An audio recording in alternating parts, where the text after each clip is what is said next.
आज है हमारा टिश्यू एंड एक्शन का लास्ट पार्ट, जिसमें हम एनिमल टिश्यू ख़त्म करेंगे। उसके बाद बोन्स के बारे में एंड जॉइंट्स के बारे में पढ़ेंगे। तो पहले हम अपने एनिमल टिश्यू से स्टार्ट करते हैं। हम एनसीईआरटी की लाइन बाय लाइन रीडिंग करते हुए समझते जाएंगे, क्योंकि ये वाला पार्ट एनसीईआरटी से पढ़ना ज़्यादा इंपॉर्टेंट है एज़ कंपैरिजन टू नोट्स। अगर आपको इसके नोट्स चाहिए होंगे तो आप मुझे कमेंट सेक्शन में मैसेज कर देना, डीएम, या आप हमें इंस्टाग्राम पे फॉलो कर लो और वहाँ पे आप अगर हमें मैसेज कर दोगे तो मैं आपको आपके डीएम में इसके सारे नोट्स भेज दूँगी। एनिमल टिश्यूज़ देखो, like plants animal cells also group together and specialised in performing different function. Plants की तरह ही एनिमल सेल्स भी एक साथ काम करते हैं मिलके और अलग अलग फंक्शंस को परफॉर्म करते हैं। ये जो ग्रुप होते हैं सिमिलर सेल्स के, ये एनिमल टिश्यू बनाते हैं। उसके बाद एक एक्टिविटी लिखिए, दैट इज़ नॉट इम्पॉर्टेंट। अपना नेक्स्ट पैराग्राफ पे आ जाओ, that is the epithelium tissue structure and function.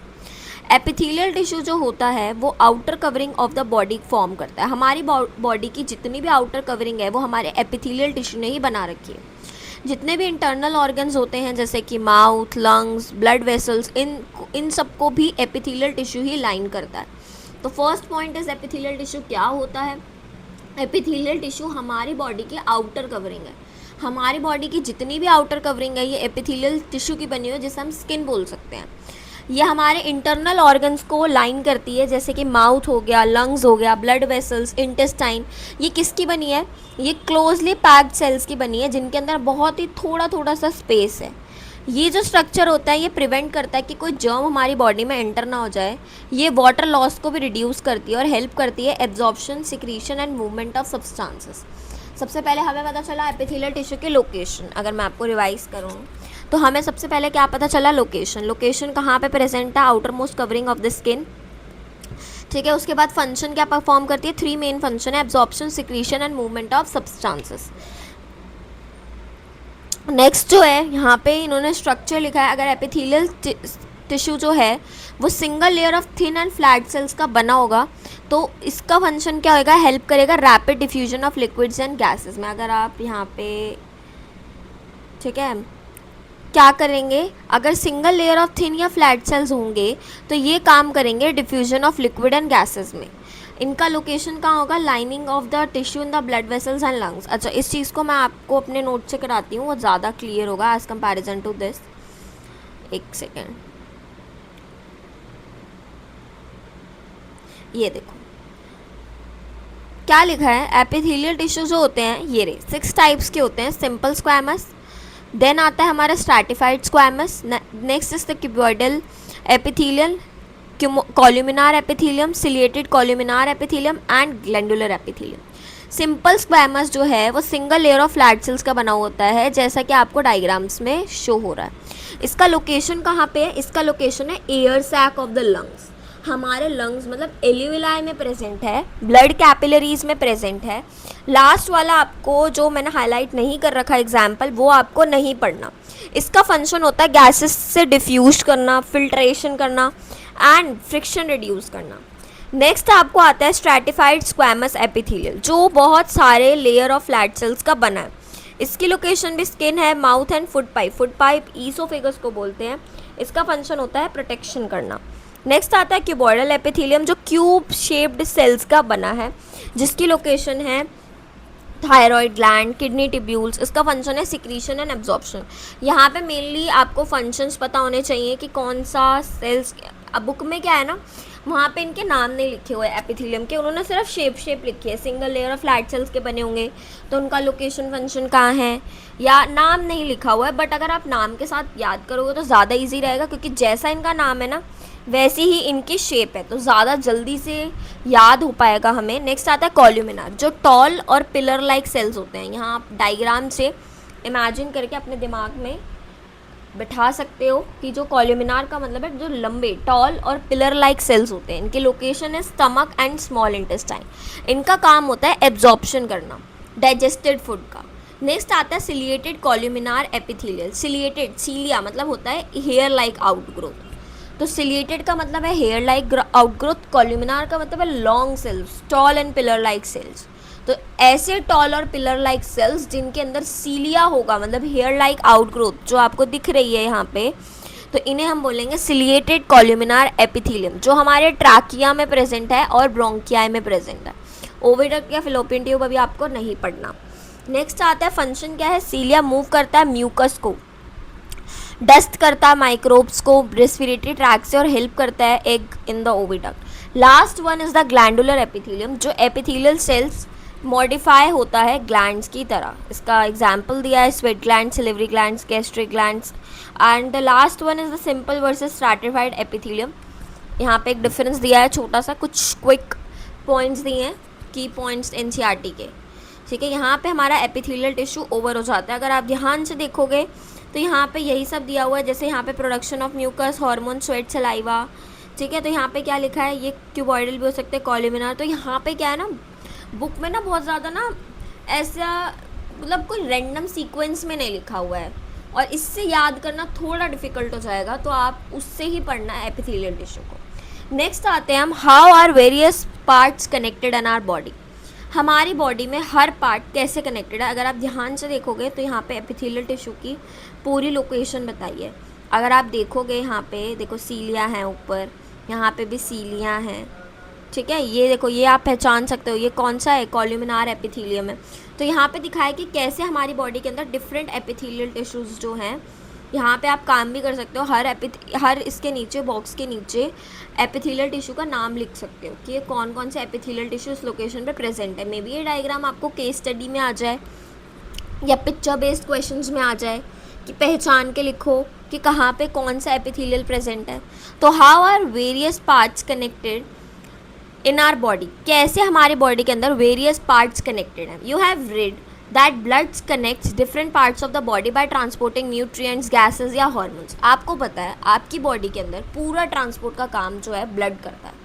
Blood का काम है एक जगह से दूसरी जगह तक न्यूट्रिएंट को ले जाना, एक जगह से दूसरी जगह तक गैसेस को ले जाना, हार्मोन्स को ले जाना। In the same way bones connect and support the body head to to.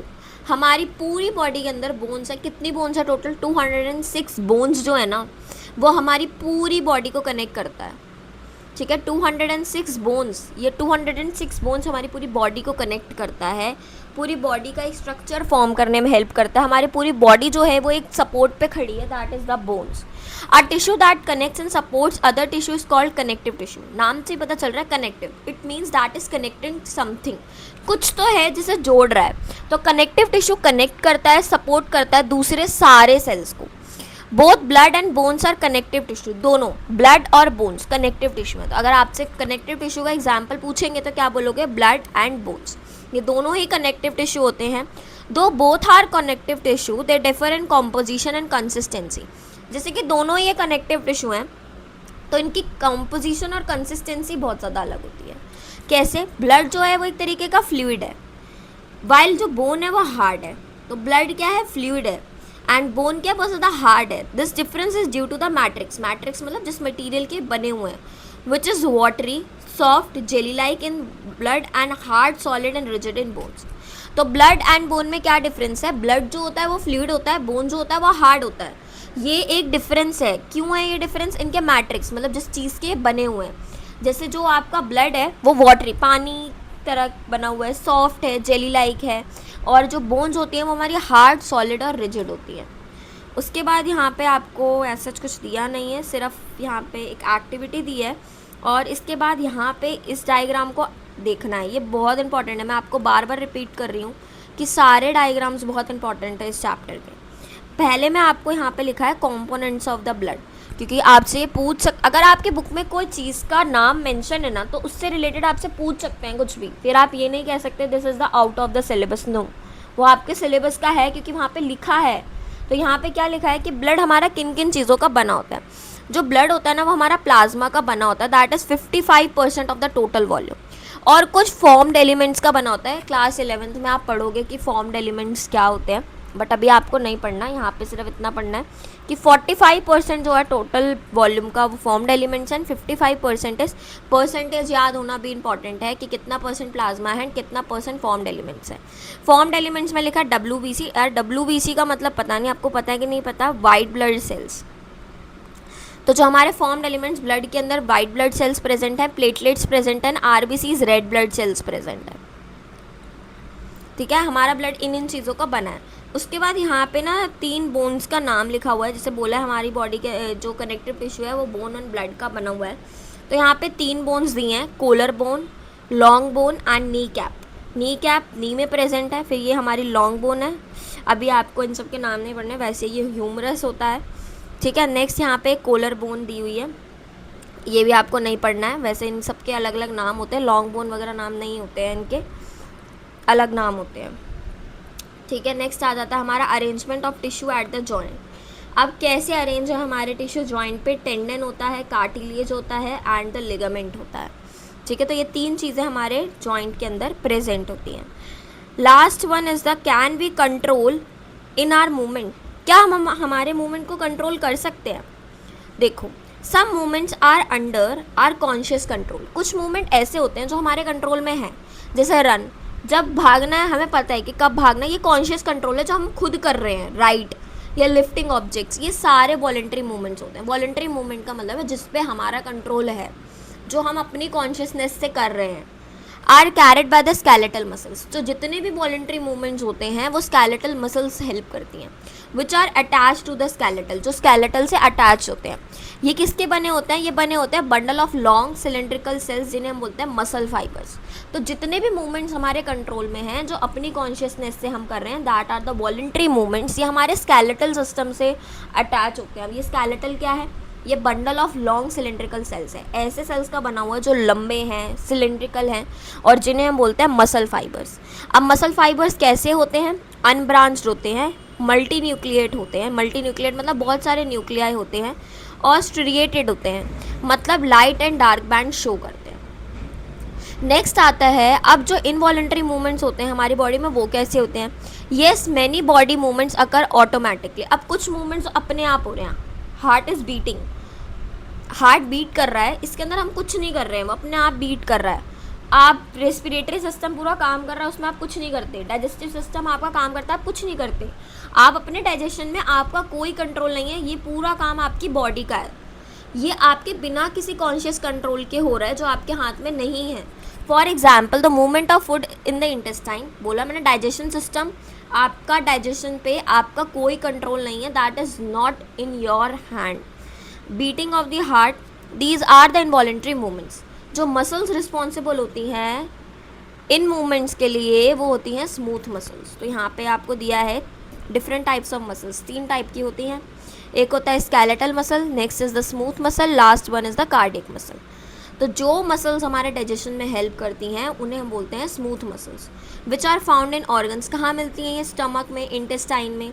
इनके जो सेल्स होते हैं वो स्पिंडल शेप होते हैं, सिंगल न्यूक्लियस होता है, इनके अंदर स्टीरिएशंस नहीं होते हैं। यहाँ पे लिखा है, देखो स्टीरिएशंस का मतलब है ये जो लाइंस डली हुई हैं यहाँ पे, इसमें अगर आप स्मूथ वाले में देखोगे तो ऐसी कोई लाइंस नहीं है, सिंपल न्यूक्लियस प्रेजेंट है यहाँ पे। ये क्या हेल्प करते हैं? ये हेल्प करते हैं slow continuous movement like digestion, धीरे धीरे कोई भी मूवमेंट कराने में हेल्प करते हैं। The last one is the cardiac muscles. Cardiac muscles जो होती हैं वो हमारे हार्ट में मिलती हैं।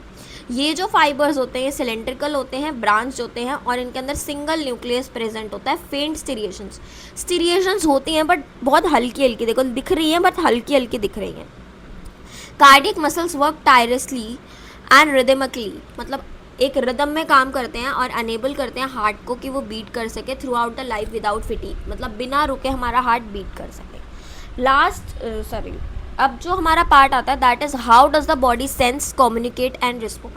अब हमारी बॉडी किसी भी चीज़ को कैसे सेंस कर रही है, कम्युनिकेट करती है और रिस्पॉन्ड करती है। Have you ever noticed quickly how you pull your hand away from something hot, और how you remember the lyrics of a song learn long अगो।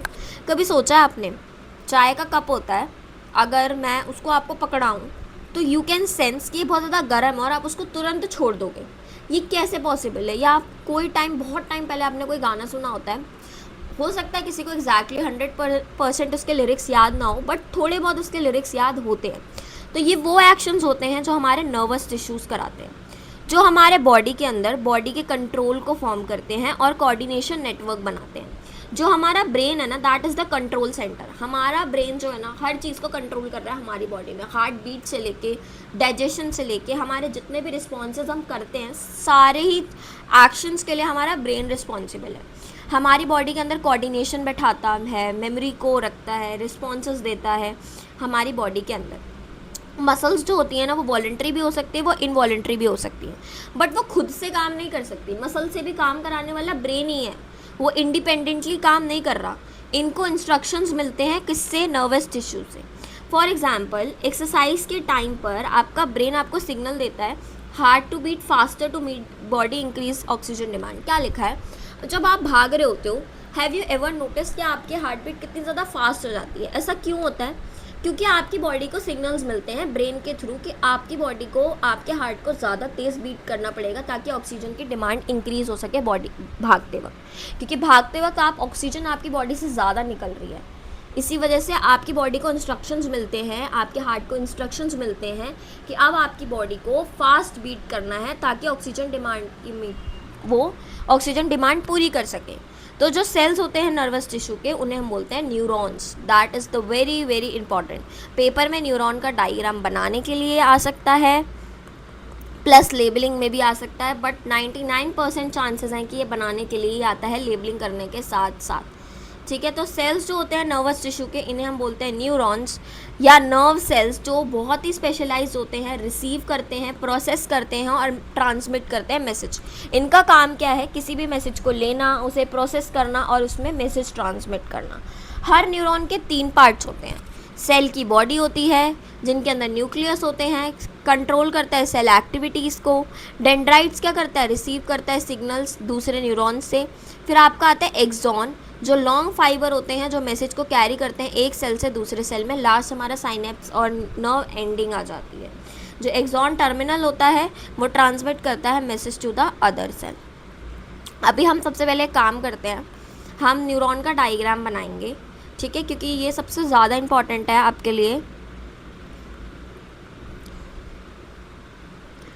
ठीक है, ये हमारे क्या होते हैं? ये हमारे होते हैं डेंड्राइट्स। सारे मैसेज को जो भी रिसीव करते हैं वो हमारे डेंड्राइट्स ही रिसीव करते हैं। ठीक है, ये हमारे बीच में हो गया न्यूक्लियस, ये हमारी पूरी हो गई सेल बॉडी। ये जो होती है ना, इसे बोलते हैं माइलिन शीट।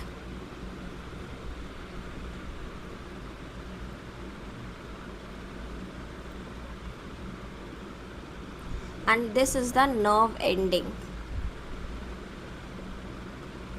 ठीक है, तो सबसे पहले हमारा क्या आता है? सबसे पहले हमारा आता है बीच में क्या है? Cell body. ये क्या होते हैं? हमारे डेंड्राइट्स। ठीक है, फिर उसके बाद ये हमारा क्या आ जाता है? Myelin sheath. और ये बीच में क्या है? हमारा एक्सॉन। लास्ट में हमारा नर्व एंडिंग। ठीक है, आप चाहो तो लिख लो, this is the myelin sheath. तो ये पूरा डायग्राम आपको बनाना आना न्यूरॉन का बहुत ज़्यादा ज़रूरी है। ये भी पता होना चाहिए न्यूरॉन किन किन चीज़ों का बना है। सेल बॉडी का बना है, देन एक्सॉन का बना है, and the last one is the nerve ending. इन 3 चीज़ों का बना हुआ है। रिसीव करता कौन है मैसेज? रिसीव करता है हमारे डेंड्राइट्स। ठीक है, डेंड्राइट्स भी लिख सकते हो। रिसीव करता कौन है मैसेज? डेंड्राइट्स रिसीव करते हैं message, receive the message. And message को दूसरे नर्व एंडिंग से मैसेज जो है दूसरे फॉर्म में ट्रांसमिट हो जाता है। ठीक है, तो ये हमारा काम होता है पूरा इसका। अच्छा, न्यूक्लियस भी कर लेना, ये बीच में न्यूक्लियस है आपका। तो ये सारे पार्ट्स लेबल करने आने। माइलिन शीट आपके बुक में नहीं है शायद लेबल, हाँ नहीं है, तो ठीक है, अगर आपको करना है तो आप कर सकते हो लेबल, नहीं करना नहीं कर सकते, वैसे ही गलत नहीं है। हमारा नेक्स्ट टॉपिक हमारा पार्ट है मस्कुलोस्केलेटल सिस्टम। मस्कुलोस्केलेटल सिस्टम क्या होता है कि हमारी बॉडी किन किन चीज़ों की बनी हुई है। हमारी बॉडी बोन्स की, मसल्स की, जॉइंट्स की, कार्टिलेज की, टेंडन्स की और लिगामेंट्स की बनी हुई है। और यहाँ पे इस इमेज में ह्यूमन बॉडी में सारी चीज़ों को शो करा है। जैसे कार्टिलेज ईयर में प्रेजेंट होता है, बोन्स हमारी बॉडी में प्रेजेंट है, जॉइंट हमारे हैंड्स में प्रेजेंट है, मसल्स हमारे बॉडी के फैट को बनाने में हेल्प करती हैं, टेंडन्स हमारे देखो यहाँ पे शो हैं, लिगामेंट यहाँ पे शो दिखाए हुए हैं। तो यहाँ पे मस्कुलोस्केलेटल का मतलब है हमारी बॉडी किन किन चीज़ों का, हमारा पूरा स्केलेटल किस किस चीज़ों का बना हुआ है। ये बना है बोन्स का, मसल्स का, जॉइंट्स का, कार्टिलेज का, टेंडन्स का एंड लिगामेंट्स का। ये जो सिस्टम होता है ना, ये हमें हेल्प करता है कि हम खड़े रह सकें, मूव कर सकें, अपने पोस्चर को मेंटेन कर सकें। अगर बैठे हैं तो कैसे पोस्चर को मेंटेन रखना है, या हमारे ऑर्गन्स को ये प्रोटेक्ट करता है। तो बोन्स का तो मेनली काम यही है कि हमारी बॉडी के अंदर हमारी बॉडी को प्रोटेक्ट करे किसी भी डैमेज से। मस्कुलोस्केलेटल सिस्टम जो है वो फंक्शन करता है control under the control of nervous system. Muscles जो होती हैं वो muscles pull on bones to produce movement. Muscles क्या करती हैं, बोन को पुल करती हैं अपनी तरफ ताकि वो मूवमेंट प्रोड्यूस कर सके। ये अटैच होती हैं किससे, अटैच होती हैं बोन्स से बहुत ही strongly. Flexible bands called tendons. Tendons क्या होते हैं, ये बोन से कनेक्टेड होते हैं फ्लेक्सिबल बैंड्स की हेल्प से। व्हेन अ मसल कॉन्ट्रैक्ट, जैसे ही एक मसल कॉन्ट्रैक्ट करती है, जो टेंडन होता है वो ट्रांसमिट करता है इस फोर्स को बोन की तरफ, जिससे क्या होता है, जॉइंट मूव हो पाता है। On an average the human skeletal makes up about 12 to 15% of the body weight. हमारे बॉडी वेट के अंदर 12 to 15% ह्यूमन का स्केलेटल आता है। दो this can vary with age, ये एज के साथ, जेंडर के साथ या बॉडी कॉम्पोजिशन के साथ चेंज भी होता रहता है। इसके बाद यहाँ पे एक एक्टिविटी है जो नेसेसरी नहीं है इतना ज़्यादा पढ़ना। लास्ट जो हमारा टॉपिक है that is the types of joint. हमारे बुक में ये 4 टाइप्स के जॉइंट आपको दिए हुए हैं। First is the ball and socket joint, next is hinge joint, pivot joint, fixed joint. Ball and socket joint क्या होता है, जो शोल्डर जॉइंट होता है वो अलाउ करता है फ्री मूवमेंट हमारे आर्म की।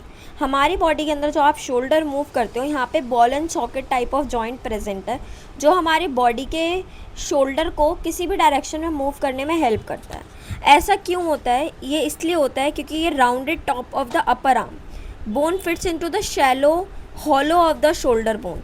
क्या होता है, ये राउंडेड टॉप जो होता है, ये देखो यहाँ पे अगर आप इमेज में देखोगे, ये राउंडेड टॉप जो है यहाँ पे ये अटैच है किससे, हमारे शोल्डर से जॉइंट है, ठीक है। इसीलिए क्या बोलते हैं हम इसे, बॉल एंड सॉकेट जॉइंट बोलते हैं। Together with the collar bone, collar bone के साथ जॉइंट होता है। ये कोलर बोन, इस ऊपर वाली बोन को कोलर बोन बोला जा रहा है, इस वाली बोन को, ठीक है। ये जो ऊपर वाली बोन है ना, इसको कोलर बोन बोला जा रहा है, इसके साथ अटैच होती है। और जो शोल्डर होता है वो मिलकर शोल्डर गर्डल बनाता है, जो कनेक्ट करता है आर्म टू द स्केलेटल को। ये हमारे बॉडी का सबसे फ्लेक्सिबल जॉइंट है, सबसे मूवेबल जॉइंट है। दिस जॉइंट अलाउज, मैंने बोला किसी भी डायरेक्शन में आप अपने शोल्डर्स को मूव कर सकते हो, forward, backward, sideways, circular movements. तो आप किसी भी डायरेक्शन में अपने शोल्डर को मूव कर सकते हो। नेक्स्ट आता है hinge joint. Unlike the shoulder, elbow bends and straighten in one direction only like a door hinge. Shoulder की तरह जो एल्बो होता है वो बेंड करता है, स्ट्रेटन सिर्फ एक ही डायरेक्शन में होता है। हिंज जॉइंट जो है वो बॉल एंड सॉकेट जॉइंट की तरह नहीं है कि किसी भी डायरेक्शन में मूव कर सकते हैं। हिंज जॉइंट को आप, एल्बो जो है वो एक ही डायरेक्शन में मूव होती है, स्ट्रेट हो सकती है या फिर एक ही डायरेक्शन में मूव कर सकते हैं, डोर हिंज की तरह। जैसे डोर जो होता है या तो अंदर जाएगा या बाहर जाएगा, इसके अलावा किसी डायरेक्शन में नहीं जाता, इसीलिए ये जो है हिंज जॉइंट बोला जाता है। A similar hinge joint is present in knee. ऐसे आपके नी में अगर आप नोटिस करोगे तो नी में भी हिंज जॉइंट प्रेजेंट होता है, जहाँ पे एक छोटी सी बोन जिन्हें हम बोलते हैं नी कैप, ये हमारे जॉइंट को प्रोटेक्ट करती है। नेक्स्ट आता है पाइवॉइड जॉइंट। पाइवॉइड जॉइंट क्या होता है, now try to shaking your head no. जब आप अपने हेड से नोडिंग करते हो, नो के लिए, place your hand on the back of the neck. अपने हाथ को नेक पे लगाओ और फील करो एक जेंटल मूवमेंट, जैसे आप गर्दन हिलाते हो नो बोलने के लिए, एक जेंटल मूवमेंट अपने नेक पे देखना। And how does the neck move so freely, कैसे जो नेक होती है वो इतनी फ्रीली मूव कर पाती है। जो स्कल होता है वो कनेक्टेड होता है बैक बोन से, ठीक है। जो स्कल होता है वो किससे कनेक्टेड है, बैक बोन से, एक पाइवॉइड जॉइंट के थ्रू, जो अलाउ करता है हेड को कि वो मूव करे side to side like a door knob की तरह मूव कर सके साइड टू साइड। अब लास्ट हमारा आता है फिक्स जॉइंट। जो स्कल होता है वो एक हार्ड केस है जो फ्लैट बोन्स का बना है और प्रोटेक्ट करता है ब्रेन को, आइज़ को, ईयर्स को। जो बोन होती है हमारे स्कल की, ये कनेक्टेड होती है फिक्स्ड जॉइंट से। इसका मतलब है जो बोन्स होंगी स्कल की वो मूव नहीं कर सकती, कैन नॉट मूव। ये क्या करती हैं, this keeps the brain safe even when the body moves. ये ब्रेन को सेफ रखती है, जब भी हमारी बॉडी मूव करेगी तब भी हमारी बॉडी को ये सेफ रखेगी। तो यहाँ पे इस इमेज में ना स्केलेटल के अंदर आपको सारी लोकेशंस दिखाई हुई हैं डिफरेंट डिफरेंट जॉइंट की। फिक्स जॉइंट आपके स्कल में प्रेजेंट है, पाइवट आपके नेक में, बॉल एंड सॉकेट जॉइंट आपके देखो कहाँ पे शोल्डर में भी शो हुआ है, फिर हिंज जॉइंट आपके हैंड एल्बो में शो हुआ है या नी में शो हुआ है। तो ये लोकेशंस के थ्रू बताया गया है कि कौन सा जॉइंट कहाँ पे प्रेजेंट होता है। लास्ट जो टॉपिक आता है वो आता है हमारा स्केलेटल सिस्टम, छोटा सा लिखा है इसके अंदर। The skeletal system consist of framework of bones. हमारा पूरा स्केलेटल सिस्टम बोन्स का बना हुआ है जो हमारी बॉडी को स्ट्रेंथ प्रोवाइड करती है और हमारे इंटरनल ऑर्गन्स को बचाती है। इसके अंदर क्या क्या आता है, इसके अंदर स्कल आता है, वर्टिब्रल कॉलम आता है और रिब केज आती है। From the base of the skull it extends a flexible column called the backbone. हमारे स्कल से लेके टिल टू द बैकबोन, हमारी कमर तक पूरी ये वर्टिब्रल कॉलम प्रेजेंट होती है, ठीक है, जिसको हम बोलते हैं स्पाइन। जो किसकी बनी होती है, कुछ बोन्स की बनी होती है जिन्हें हम बोलते हैं वर्टिब्रा। अब ये वर्टिब्रा क्या करते हैं, ये सपोर्ट करते हैं हमारी बॉडी को कि हम सीधे खड़े रह सकें। हर वर्टिब्रा जो होता है वो कार्टिलेज डिस्क का बना होता है and which act as a cushion, जो एक तरीके का कुशन होता है और फ्लेक्सिबिलिटी में प्रोवाइड करता है। ये क्या कह रहे हैं, आपके नेक से लेके टिल आपके कमर तक पूरी एक आपकी स्पाइन प्रेजेंट है, जिससे हम पूरी वर्टिब्रल कॉलम या स्पाइन बोलते हैं। ये वर्टिब्रल कॉलम कुछ बोन्स की बनी हुई है जिन्हें हम बोलते हैं वर्टिब्रा।